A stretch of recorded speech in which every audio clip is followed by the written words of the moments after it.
In the late 1980s, Nintendo was a leader in both hardware and game sales, thanks largely to their Super Mario games and their NES games platform. I've had conversations with Mr. Nakayama, the CEO of the company, about what needed to be done for Sega to compete in the United States marketplace. Nintendo completely dominated the industry. They had a share of market that was above 90%. Third-party game developers were all beholden to Nintendo. I mean, they owed Nintendo their livelihood. So it was very difficult to break into the marketplace back in that time period. Sega, despite recently launching the more powerful Genesis, still needed a stunning new game to really show what the system could do and attempt to readdress the balance. They made the decision that before this game, they would need a new mascot other than the current Alex Kidd, so a new character had to be developed. For some time, the management of Sega was aware that to compete with Nintendo, one of the things that would be necessary was their own strong character to compete with Mario. Sega really wanted to create its Sega's Mickey Mouse, Sega's Mario. The view at that time was you needed a mascot, typically a platformer, that brought to life what the, if you will, the irreverence of your brand.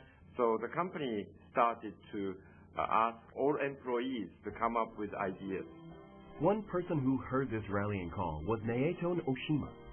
純粋にゲームの企画を最初作ったんですけど、なかなか上司とうまく理解してもらえなくて、で、そこに、中さんがちょうどプロジェクトが終わって、で、中さんに相談して、一緒にゲーム作ってもらえませんかってお願いしたところ、快く中さんが、じゃあ一緒にやろうよって、中さんといろいろ相談しながら生まれたのが、ソニックになります。With Oshima developing potential character ideas, Yuji Naka, a young, talented Sega programmer who had already worked on several games, was tasked with not only programming the game that would feature this new character, but devising a game that could demonstrate the true power of the Genesis.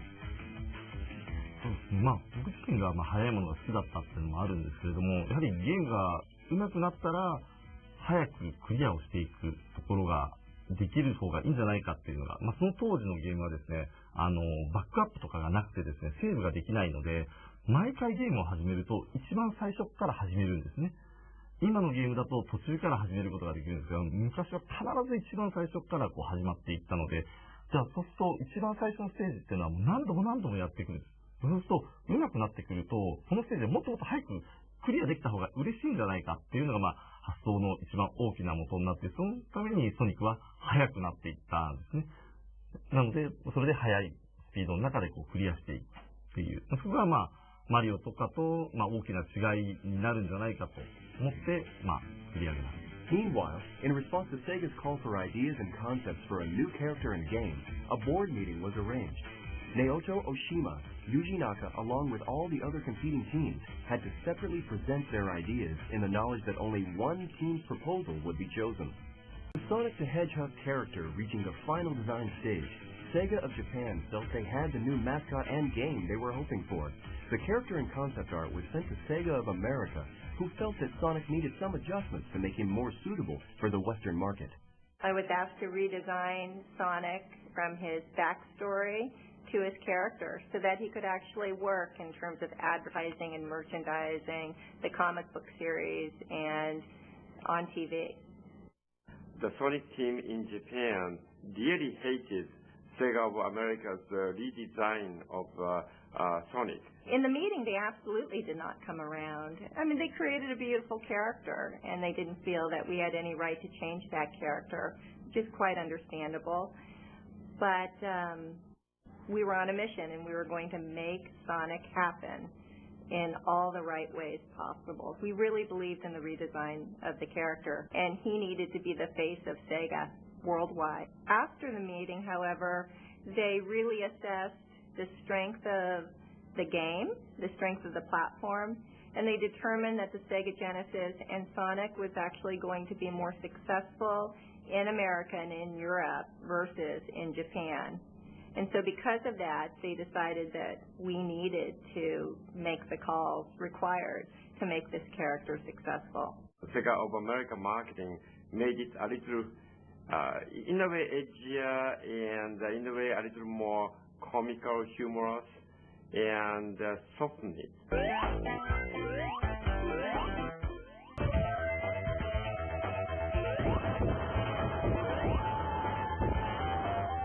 With the test versions of the game looking good, Sega were growing in confidence that Sonic the Hedgehog would be the game that could really give the Genesis the boost it needed by showing off the truly cutting-edge hardware the console had for the time.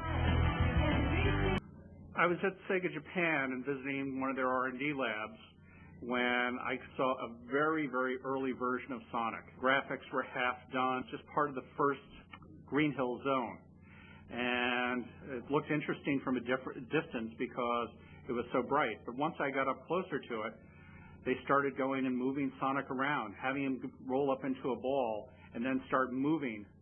And it was like I had never seen speed like that. About 2 months later, I went back to Sega Japan and got to see another version of it. The first level was mostly complete, and I was able to go and play it for myself. Then I knew we had something special. With the game nearing completion, how would Sega position the release to set it apart from anything else ever seen before? How did Sonic quite literally take the world by storm? So the Consumer Electronics Show was approaching, where not only was Sonic going to be unveiled, but also Super NES was going to be unveiled. Now, as a marketer, we knew that we had something great in Sonic. We didn't have one thing that Nintendo did, and that was a lot of money. For every dollar that we had in marketing, Nintendo had $10 or more in marketing dollars. So we had to go and be smart, we had to be bold, we had to go and figure out different ways to go and do it. So we kept Sonic a secret until CES.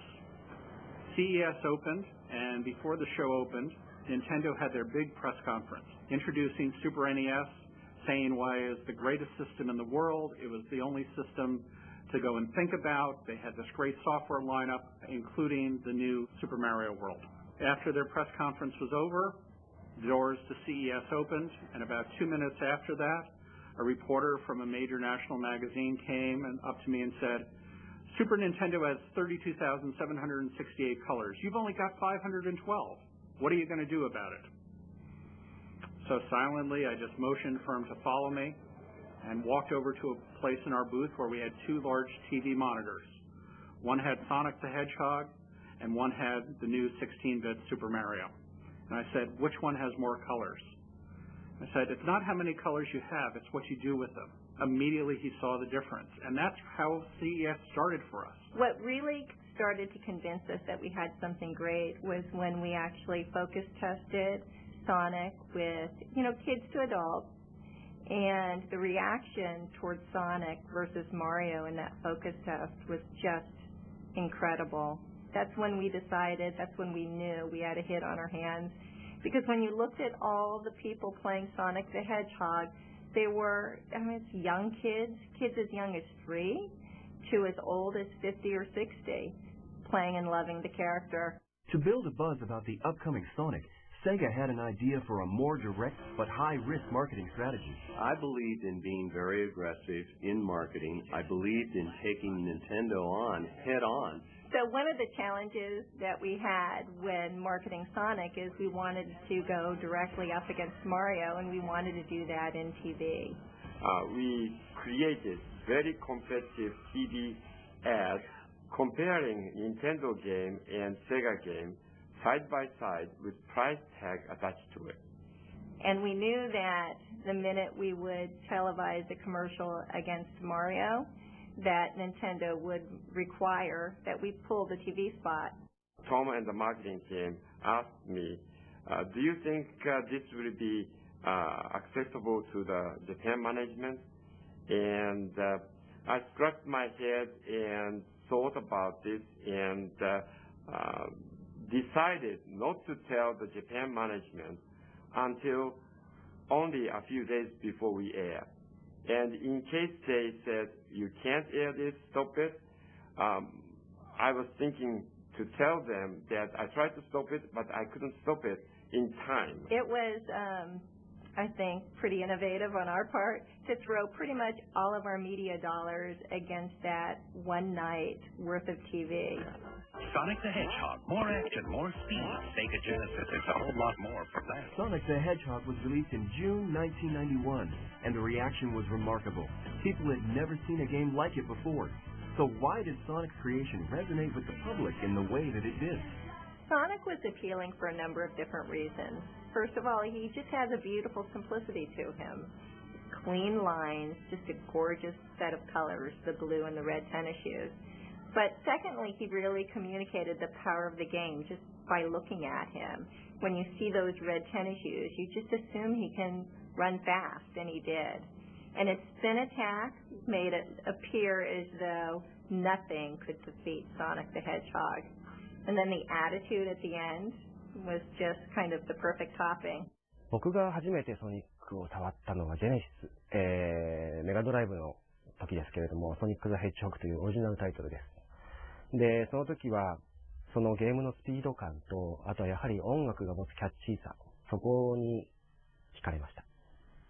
I was really taken by the speed and the feel of the game. And Sonic the Hedgehog just felt terrific. It was easy to play. It felt good to play, and the speed was just remarkable. I'd never seen a character move that quickly across the screen, and it was like magic back in those days. He had an edge to him. He wasn't your laid-back, soft, nice guy. He had a little bit of edginess to him and a little bit of smart-assness to him, if you will. And I think that made him very appealing to kids and teens. Sega felt that Sonic was going to be a hit. Tom Kalinske felt Sonic's surefire appeal presented Sega with an innovative opportunity. The thing we had to do first and foremost was sell a lot of hardware, because otherwise, how are you going to sell a lot of software? If you don't get a lot of hardware out into the homes, you really had no chance of creating a marketplace with follow-on software. Tom and I went to Japan and sat down in the big Sega Japan boardroom with oval table with perhaps 30 board members and other executives, and explained our strategy. That is, we lower our price from $189 to $149 when Nintendo was offering the Super Nintendo at $199.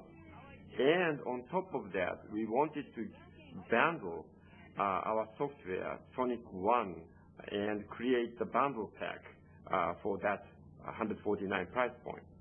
And as Tom started to explain, I saw Nakayama-san's face sort of turning white and getting angry, and he stood up and said, we make money from software because we don't make money really from hardware.